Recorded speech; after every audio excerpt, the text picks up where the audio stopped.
Hey, what's up guys? This is Anthony from Anthony's Customs, and for this review, we're looking at the new Marvel Legends 3-pack Kate Bishop Hawkeye. I reviewed the other two figures from the pack a while ago, finally got this one, so now we get to take a look at it. And this figure does some things really well, and other things not so much. So whether or not you want to get the 3-pack might depend on how much you like this figure. So we're going to talk about all of those things, and you'll be able to make your decision. So let's get it off the stand and take a closer look.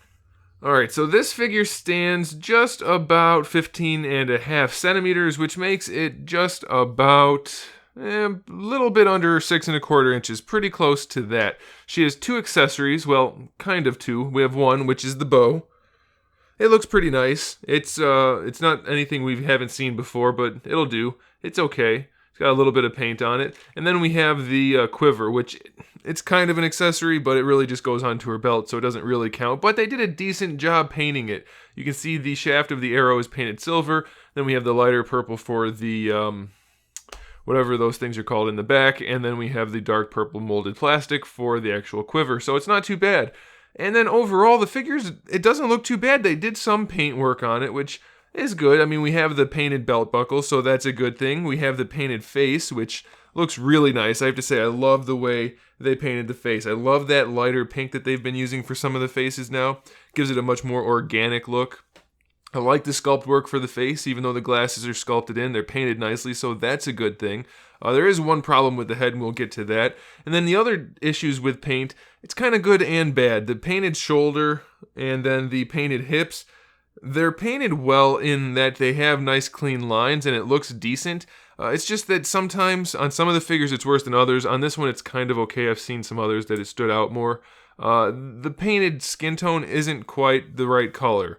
It's not so noticeable for the hips because there's nothing really to compare them to unless you put the arm right next to it. So it's not that big of a deal. Up here, I noticed the shoulder looks a little bit darker than the rest of the skin. So it's not a huge deal, but it is something to note. And then there's one other thing which also is part of the head. So let's just go ahead and get into the articulation and we'll talk about everything else as we go. So the head is on a ball peg. It has the hinge down here and it has the ball peg we've seen a million times. You would think, based on that design, that it's going to end up being too high on the body like a lot of the other Marvel Legends. And it might be. The head might sit too high, but it's not noticeable. It looks okay. I don't think there's a problem with that. So I'm alright with it. I don't think the head sits too high. You're going to get enough range of motion out of it. But here's one of the issues with the head, and that's the hair. It doesn't look great. It's very shiny, and it doesn't have any of the sculpt work that we normally see. It's very flat looking. It's not great.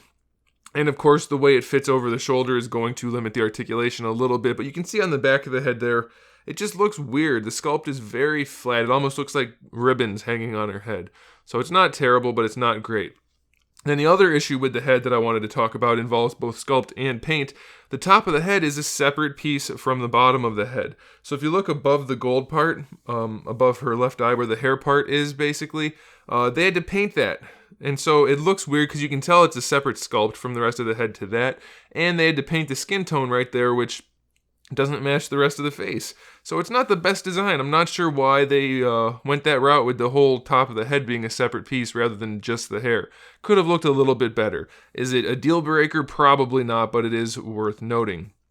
Now, in terms of the articulation for the shoulders, again, it's nothing we haven't seen before. It works just fine. As of yet, the posing hasn't scratched the paint on the shoulder, so I don't think it's going to be an issue, but it could be. You have the full rotation there. And then our bicep swivel comes in at the elbow, which is, again, nothing new. So that's fine, 90-degree elbow. Would it be better to have a double jointed elbow? Yes. Does this one work well enough? Probably. I think it's okay. And then for our wrists, we have our swivel and our hinge. Pretty standard. This is the gripping hand, only hand you can hold the bow in. And then this is just a style pose, I guess, hand. I guess it could look like she's getting ready to fire an arrow, but we don't have an arrow, and it doesn't really look like that. So that is something to consider. A little bit of a paint issue for the gloves. They're not the cleanest paint job in the world, the skin tone especially. And then just like on the inside of the hand here, there's a lot of skin tone missing, so could be better. The molded skin tone of the arm is a really nice color. I like that a whole bunch. Same thing for the face, so that's a good deal. For the torso articulation, we have our diaphragm joint. It works well enough. Again, this isn't new. We've seen all of this before, but it works nicely, so I'm okay with that. I like the diaphragm joints on the female figures. I think it looks pretty good. It avoids having the ugly waist swivel, and they're generally pretty functional. I do prefer it when the sculpt work ends right underneath the boobages rather than having a little bit of a lip down there. It doesn't look great, but it's definitely not a problem at all. It's just fine. This is actually the same mold as Kitty Pryde and Phoenix. Luckily, that weird anatomy in the abdominal section is pretty well hidden because the painted parts draw your eye away from it, and then the belt hides it completely, so no issues there. It does have the same issues for the hips, unfortunately, which is they're very limited going out to the side. I can't even bring them out unless I bring them forward or push them back, and even then it doesn't really want to go. So you're going to have some limited posing options with the hips, and even when you do bring them forward to bring them out to the side, that's as far as they're going to go. So it is pretty limiting. You can bring them forward though, so I guess that's okay. You have your thigh swivel in there, no problems. Double jointed knee, no problems. We have a new part for the boot, which is just a separate piece that's stuck on there, so that's not going to get in the way at all. You can still bring the foot pretty far forward, pretty far back, and you get your ankle rocker. Ankle rockers are really stiff on her, but they function, so all in all, it's a decent figure. It just has a few issues, and I had to pick through a few of them to find one that was good. A lot of them had the hip paint already scratched off on both sides, and then just some other issues here and there. So just keep an eye out when you're hunting these down if you're doing it at retail, that you look for a good one.